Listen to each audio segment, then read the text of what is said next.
వాళ్ళ Achampet 100 bedded area హాస్పిటల్లో ఇప్పుడే థియేటర్లో ఒక ఆపరేషన్ చేయడం జరిగింది.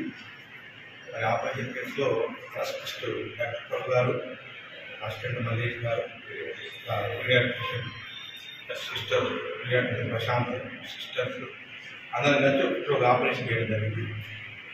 కారణం ఏంటంటే ఆపరేషన్ డిఫికల్ట్ ఉన్నది కాబట్టి card around the neck price delivery problem ఉన్నందువల్ల వాళ్ళు నన్ను ఫోన్ చేసి సంబంధించడం అంటే సరే రెఫరల్ ఎందుకు ఇబ్బంది ఎందుకు నేను చేస్తానని చేయడం అనేది.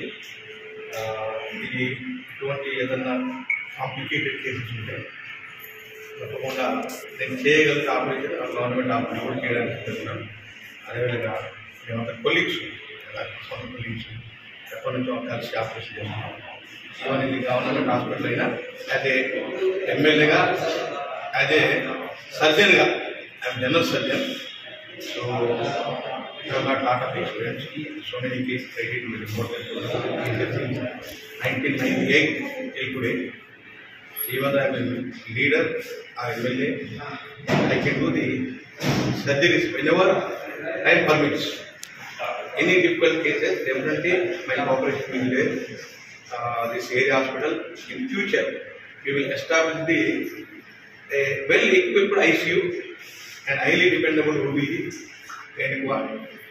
And moreover, ventilator support, central oxygen, central suction, multi-para monitors, all equipment we will provide it.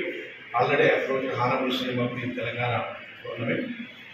So, even the Health Minister also, just 2 days back when I met him, he gave the assurance to establish whatever the facilities this hospital needs.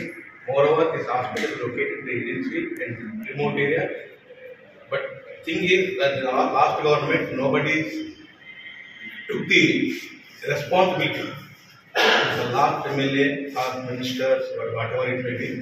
So they neglected this hospital. But being a MLA as a doctor, so I have a lot of responsibility to put all the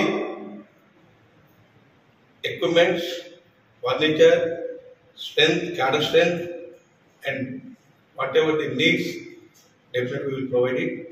So my humble request.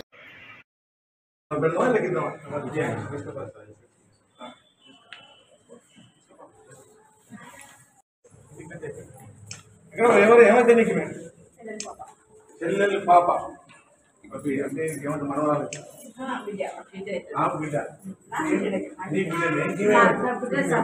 మనవరాలు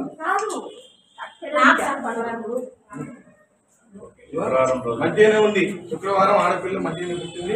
మరి కూడా బాగానే ఉంది, active ఉంది. Okay, భయపడుతుంది కదా, ఓ ఎవరు పడతలేరని భయపడితే నేను చేస్తా అమ్మని చెప్పి